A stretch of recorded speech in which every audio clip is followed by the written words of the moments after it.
दोस्तों, आज की हॉरर स्टोरी सुनाने से पहले मैं आपको एक इंटरेस्टिंग सा स्टैट बताना चाहता हूँ। हमारी कहानियां देखने वाले 80% लोग ऐसे हैं जो हमारी वीडियोस एंजॉय तो करते हैं, लेकिन उन्होंने हमारा चैनल अभी तक सब्सक्राइब नहीं किया है। अगर आप उन 80% लोगों में से हैं, तो बस आपको एक छोटा सा काम करना है। इस वीडियो के नीचे आपको एक सब्सक्राइब बटन दिख रहा होगा, बस उस सब्सक्राइब बटन को दबाना है।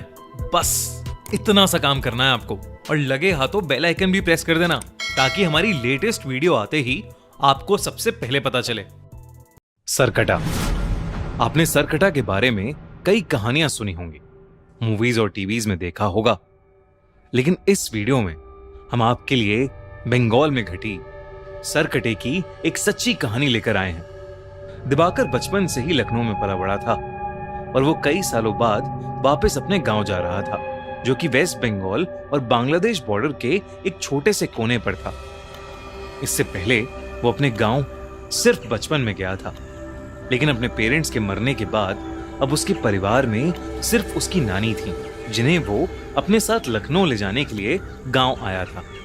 वो गांव के पास पहुंच तो गया, लेकिन वहां की मेन सड़क बारिश की वजह से खराब हो गई थी। उसने देखा तो पास में ही एक साइन बोर्ड था, जो कि जंगल के रास्ते से उसके गांव की तरफ इशारा कर रहा था। दिवाकर ने वो रास्ता तो ले लिया, लेकिन उसे नहीं पता था कि वो रास्ता लेना उसकी जिंदगी की सबसे बड़ी गलती बनने वाला है।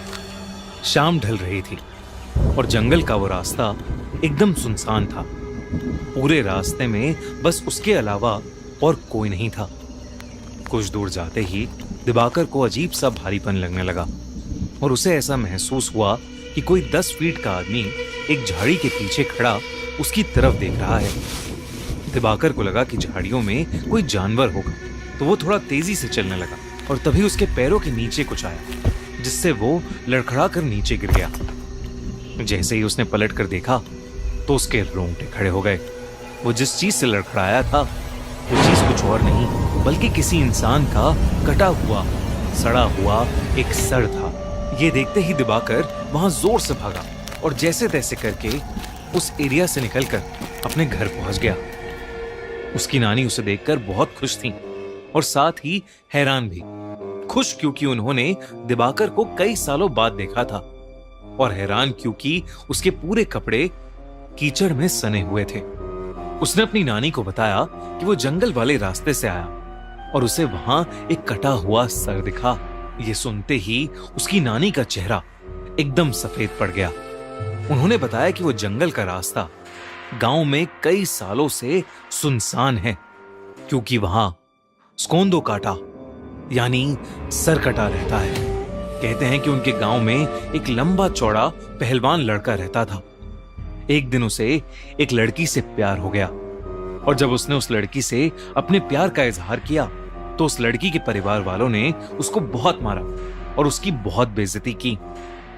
उस दिन के बाद से वो लड़का एकदम पागल हो गया और उसने अपने पागलपन में एक रात उस लड़की को जान से मार डाला।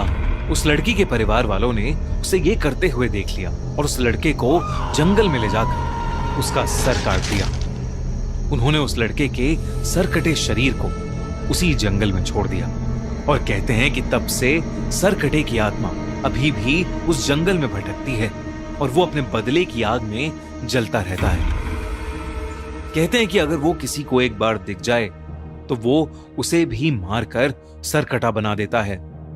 दिवाकर ये कहानी सुनकर चौंक गया था, लेकिन उसे इस कहानी पर विश्वास नहीं था। उसने अपनी नानी को कहा कि जो उसने जंगल में देखा वो कोई आत्मा नहीं थी, बस एक मरे हुए आदमी का सर था। उसके बाद वो नानी के साथ खाना खाकर सोने चला गया। जैसे ही आधी रात हुई, दिवाकर को सोते हुए ऐसा लगा कि जैसे कोई धीमी सी आवाज में उसे पुकार रहा है। उसने उठकर देखा तो उसके कमरे में कोई नहीं था। उसे लगा कि शायद उसकी नानी होंगी, पर जब वो उनके कमरे में गया तो वो गहरी नींद में सो रही थीं। उसे ये अपनी थकान का नतीजा लगा और वो फिर से सोने चला गया। लेकिन उसकी आंख लगते ही उसे फिर से वही आवाज सुनाई दी। दिवाकर ने देखा कि वो उसी जंगल में है और उसके ठीक पीछे एक 10 फुट लंबा आदमी खड़ा है। और उसके हाथ में उसका कटा हुआ सर है। वही भयानक सड़ते मांस वाला कटा सर जो उसे रास्ते में दिखा था। वो सर अब दिवाकर से मदद मांगने लगा और उससे कहने लगा कि क्या दिवाकर उसका सर उसके शरीर पर वापस जोड़ सकता है।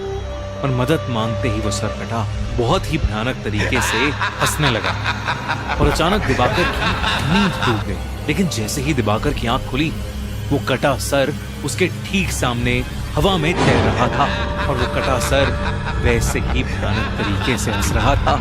दिवाकर के होश उड़ चुके थे, लेकिन वो अपने बिस्तर से हिल ही नहीं पा रहा था। वो डर के मारे जोर से चीखा और तभी उसकी नानी उसके कमरे में आई और उन्होंने कमरे की लाइट्स ऑन कर दी। लाइट्स ऑन करते ही वो कटा सर वहां से गायब हो गया। जब नानी ने उससे पूछा कि उसे क्या हुआ है, तो दिवाकर ने अपनी नानी से कहा कि उसने बस एक बुरा सपना देखा है। उस रात दिवाकर सो नहीं पाया। उसने गांव वालों से उस सरकटे के बारे में कई किस्से सुने, जिसमें से एक किस्सा ये भी था कि वो सरकटा लोगों से अपने सर को जोड़ने के लिए मदद मांगता है और अगर किसी ने उसका सर जोड़ दिया तो वो पूरे गांव का विनाश कर देगा और जो लोग उसका सर जोड़ नहीं पाते वो उन्हें मारकर अपने जैसा सरकटा बना देता है। उस रात जब दिवाकर अपने कमरे में सोने के लिए गया तो उसने देखा कि खिड़की के बाहर एक अजीब सा लंबा सा आदमी शॉल ओढ़े खड़ा है। वो देखते ही दिवाकर घबरा उठा। अचानक से उसका दम घुटने लगा। उसने देखा कि उस सरकटे का सर उसके ठीक पीछे है और वो अपने बालों से उसका गला दबा रहा है। इससे पहले कि वो कुछ कर पाता, उसे कमरे में एक तेज हवा का झोंका महसूस हुआ और वो एकदम से बेहोश हो गया। कुछ देर बाद जब दिवाकर की आंख खुली तो उसकी नानी उसके सामने थी। दिवाकर अपनी नानी को देखकर रोने लगा और उसने अपनी नानी को सरकटे के बारे में सब कुछ बताया। उसकी नानी बेहद घबरा उठी। दोनों ने डिसाइड किया कि वो सुबह होते ही उस गांव को छोड़ देंगे। उसकी नानी दिवाकर के कमरे में उसके साथ ही लेट गई। लेकिन कुछ ही पलों में जब नानी की आंख खुली तो दिवाकर बेड पर नहीं था। उन्होंने पूरे घर में उसकी तलाश की, लेकिन वो कहीं नहीं मिला। दिवाकर की नानी बहुत ज्यादा घबरा गई क्योंकि उन्हें डर लगने लगा था कि कहीं वो सरकटा उसे ले तो नहीं गया। उन्होंने गांव वालों से मदद मांगी और वो सब उसे ढूंढने में लग गए। जैसे ही वो जंगल में पहुंचे, उन्हें किसी के जोर से गुर्राने की आवाज आई। तब उन्होंने देखा कि दिवाकर एक बड़ी सी तलवार लेकर खड़ा है। दिवाकर की आंखें सफेद हो चुकी हैं और वो गुस्से से गुर्रा रहा है, जैसे वो बिल्कुल पागल हो गया। दिवाकर की नानी ने उसे आवाज लगाई, लेकिन नानी की आवाज लगाते ही दिवाकर ने एकदम से अपनी तलवार से सबके सामने अपना सर काट लिया। ये देखते ही सब गांव वाले वहां से भाग गए और उसकी नानी वहीं जमीन पर गिरकर रोने लगी। सालों बाद किसी ने सरकटे के हाथों एक मौत देखी थी और इसीलिए उस घटना के बाद सभी लोगों ने उस गांव को हमेशा हमेशा के लिए छोड़ दिया।